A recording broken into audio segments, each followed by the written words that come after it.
Hey everybody, welcome back to Making the Change.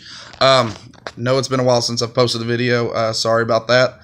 Just working out a lot of different things. But anyway, so I'm in the book of Deuteronomy now, and I'm going to be talking about, decision making. Now, Deuteronomy counts it as partial in judgment. You shall hear the small and the great alike. You shall not be intimidated by anybody, for the judgment is God's. So, and this is out of first book of Deuteronomy, chapter of Deuteronomy, starting at verse 17, going to 18. So, this is where after the Israelites have already come to the land that God has provided them, so starting at verse 17, you shall not be partial in judgment. You shall hear the small and the great alike. You shall not be intimidated by anyone, for the judgment is God's. And the case that is too hard for you, you shall bring to me, and I will hear it.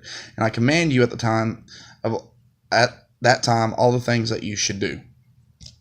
So, we can all understand this. This is about, judgment. Now, not judging as in a sense of, oh, you're doing wrong, you're doing this, you're doing that, and then casting judgment like that. It's about decision making on what to do. And you know what? That's a big thing that I've noticed myself and others. Do we really ask God what we should do before we do it, or do we try to uphold to ourselves what we want to do? And that's totally wrong for us to do.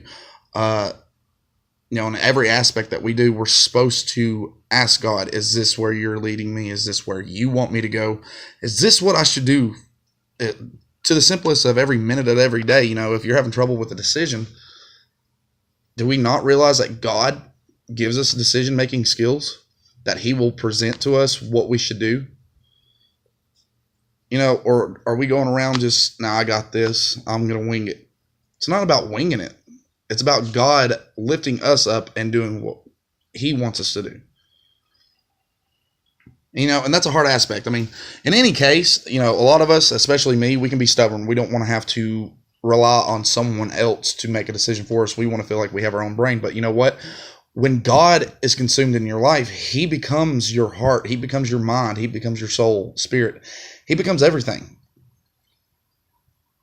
So why not, if he's everything, let him be everything? And that's what I want everybody to focus on this week is, are we implementing God into our decision making? Not down to the point of, is this what God would want me to do? No. Literally ask him. And, don't be afraid to ask for help. Sometimes God presents us with a person that can help us in a godly manner.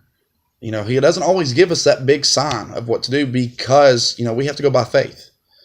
And then when you feel like you may have a decision, you can ask God, I need confirmation on this, Lord. If you're unsure, and there are times where we become unsure, it's not doubting, because doubting would be as though God's not going to answer. No, this is about being unsure if this is actually God talking to me. And you're allowed to ask God, is this confirmation from you, Lord? I do that, and it works. Don't come to God in a doubting prayer. Come to God in a reassuring prayer.